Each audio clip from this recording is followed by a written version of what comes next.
What's up, everyone? Hope it's another good week for everyone. Everyone's healthy, had some quality time with their family, and again, staying away from others because we got to do our part. So, Dow Jones down 2.7%, going from 21,636 to 21,052. NASDAQ down 1.7%, going from just over 7,500 to just below 7,400.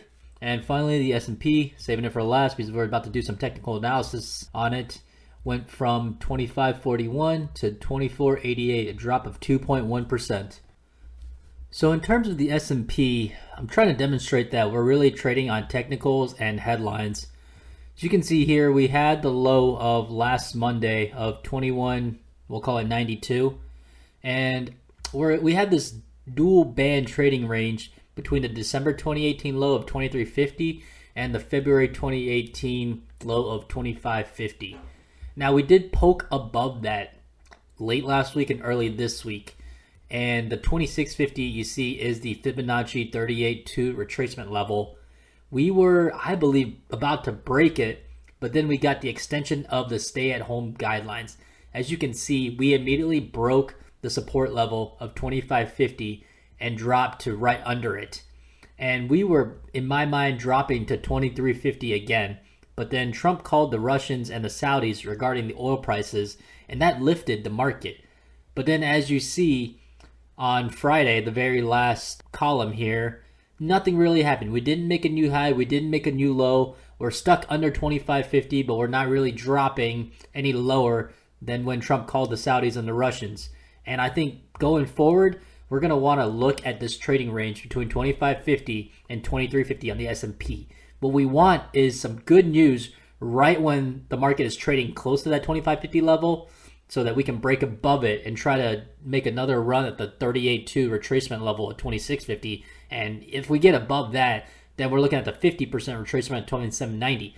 What we don't want is to have the market kind of meander around, slightly go down, drift towards that 2350, and have just a bit of really negative news at that 2550. Because then we're going to break below it. And our only hope after that is that 2192 support level, the low from 2 Mondays ago.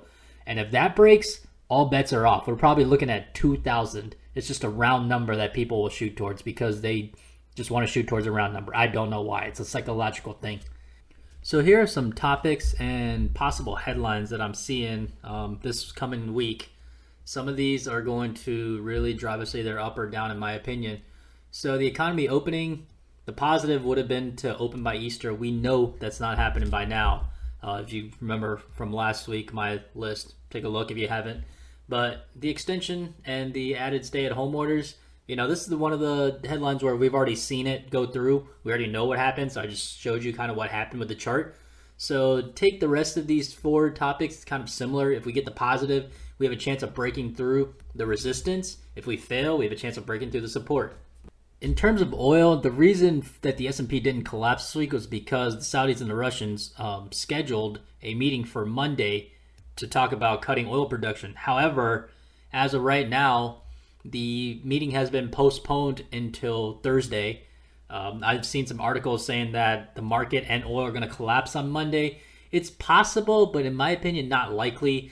These meetings are actually kind of scripted presentations of agreements that have already been negotiated. So I think that the reason it's been postponed until Thursday is because they're still negotiating.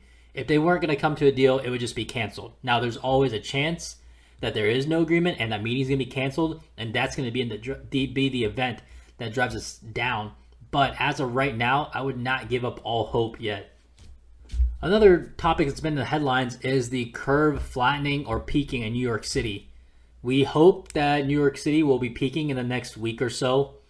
Italy and Europe appear to be, at least Italy appears to be peaking and declining the number of new daily cases. Spain is kind of a separate story there. Germany is actually doing quite well, especially if you look at their mortality rate. On the negative side, if New York City continues to grow throughout this week and we see either a sped up growth in new cases or, my biggest concern, cases in Florida growing astronomically, almost similar to New York. And my concern with Florida is that there are a lot of elderly individuals there, and we know the coronavirus hits them the hardest. Now, there's always a chance of a resurgence in other European countries, say like Italy comes back again, Germany's mortality rate goes up, and also Asia. There's a lot of imported cases in China, Singapore, Hong Kong, those areas. If we see some new homegrown cases, that's also definitely something bad that will drive us down. Because remember, the Asian countries are supposed to be coming out of this and showing us what the revitalized economy looks like. Now, if they can't recover and they go into like a second wave of infections, that's bad for the S&P. We're almost guaranteed to take out our previous lows from 2 weeks ago. In terms of clinical trials, we actually had some good news this week. J&J sped up their timeline for their vaccine, and Moderna might be going into phase 2 soon. J&J's timeline sped up because they were able to get into phase 1 trials sooner than expected and may have a vaccine out by early next year. Now, the big topic, the big drug that we're all waiting for is still going to be remdesivir. That's the one where we should see results from clinical trials from China sometime this month. And if those fail, then obviously there's still some hope for later on, but that is later on, and the market wants things now. So we really need the remdesivir clinical trials to at least come back saying that the drug at least somewhat works. We've seen articles saying where remdesivir may cause some liver issues, but we just want to see that it either speeds up the recovery time or treats COVID-19 somehow. We need to see that. Finally, we want to see some large funds, some large hedge fund managers, large investors in general buying. Now, this week we saw continued rebalancing, especially on Monday and Tuesday. Obviously, a lot of the stock holdings have dwindled in value. So what these mutual funds have to do, they need to buy more stock. And that's part of the reason why the market shot up through the end of the month and early last week as well. We want to see hedge funds buying. We have seen big fund managers like David Tepper, Ricky Sandler, saying that they're at least nibbling, if not buying, due to what Ricky Sandler believes is just kind of a overreaction to the downside in terms of the effects of coronavirus on the economy. You know, I tend to agree with him factually. I think that the sentiment, however, drives the market more than actual facts. I think there's a ton of asymptomatic carriers and just a lack of tests. So the mortality rate is nowhere near the 4.5%. And people are just rounding up at this point because we're not testing anyone. If you've seen the requirements for testing in the USA, they're absolutely ridiculous. We're literally only testing the people that we pretty much know have it and are likely to suffer immensely. You pretty much have to have been exposed to someone who had coronavirus and tested positive. You have breathing issues, you're elderly, you have pre-existing breathing conditions. All of those check marks need to be checked before you even get a test. So we're absolutely not testing people that feel like they're sick. And also, we're not really reporting the number of hospital discharges and recoveries for people who've been treated. That's a massive amount. And I think the governor of New York finally started revealing those numbers this week. And I feel like as more and more of those numbers get revealed, then, we'll see a slightly more positive tilt in the news.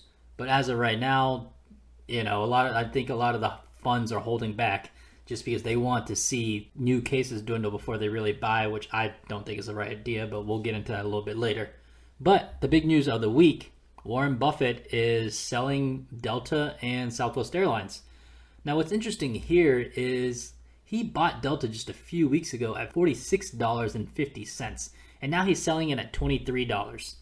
This doesn't really make sense to me. I think there's two possible reasons for this. One, it's the work of one of his unproven deputies. These guys, Warren thinks, are amazing. They're going to take over Berkshire when he retires.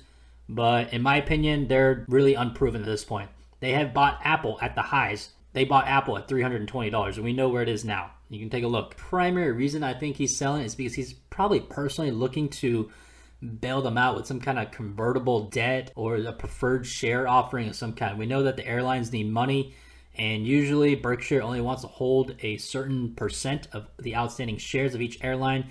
They only want their personal holdings to be a certain percent concentrated in one stock. So I think this may be a move where we see Berkshire bailing out Delta especially, and possible a little bit of Southwest. So stay tuned for that.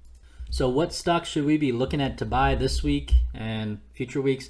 I'm going to stand by my list that I published a couple of weeks ago and also highlighted on last week's video. So take a look at the past two videos if you want to just kind of go over what I was looking to buy at what price levels I was looking to sell and put stop limit orders on them. But this week, I'm particularly interested in buying Luckin Coffee. Now, you might think it's a little bit crazy because the stock is down 80% after the investigation found out that CEO fabricated a bunch of their sales. However, it is my belief that Luckin, which is considered the Starbucks of China, is important enough where the Chinese government will not let this company fail. There's a lot of pride at stake for the government, and we know that with companies like Alibaba, it's just a slap in the face if those companies completely go broke. So I think the government will be propping it up, at least monetarily. Second, I think a lot of the shareholders are Chinese, since this is a Chinese company. And what we know about Chinese companies are that a lot of those companies fudge their numbers. So I don't think this caught any of the Chinese shareholders off guard. Now in America, the whole different story. US shareholders are not going to like this. However, I think the majority of shareholders are Chinese and that this was expected. And being down 80% is quite dramatic. Now, in terms of buying it, hear me out on this one. I was able to buy the stock at $4 a share on Thursday. On that same day, I was able to sell the 15 strike call expiring the next day for 55 cents. So, assuming I only bought 100 shares, I bought a few more than that. But basically, if you bought 100 shares at $4 a share, you spent $400, right? And you were able to sell the out of the money call expiring the next day. That is more than triple, almost quadruple the price of the stock for $50. So automatically, your $400 cost comes down to $345. And that's the strategy I'm going to look to do with this holding. I'm going to look at selling these out of money calls, and I'm talking way out of the money calls, and collecting the premium. And eventually, my cost is going to go down to zero because all the premium I'm collecting from these out of money calls is going to make up for the amount of money that I spent buying the stock. And then I expect the stock to at least rebound to, we'll say, $20 or so. And then we can look to either sell it or sell more calls. But because the premium and the options are so expensive now, selling them will allow you to mitigate your costs and make this trade for very little money, if anything, after a few more weeks of selling premium. And I would sell these premiums weekly. There's no reason to go out a few months because next week's in the money or at the money strike calls are worth almost a third to half the price of the stock. It's absolutely ridiculous, like what these premiums are. So definitely a speculative play, but I think a play worth making. So concluding with our fun news for the week. Well, this happened on April Fool's Day, but it's actually a legitimate story. But a truck carrying thousands of rolls of toilet paper flipped and caught on fire, and the thousands of rolls of toilet paper were unfortunately all burned. The good news is the trucker and his dog are both okay, so we can kind of laugh about it. It's also kind of tragic that we lost 1,000 rolls or several thousand rolls of the much needed product. So with that being said, hope everyone enjoyed this week's video. Again, please leave me some feedback, some comments. Like the video if you liked it. Let me know what I can do better. And hope everyone stays healthy this week, and we'll see you all next week.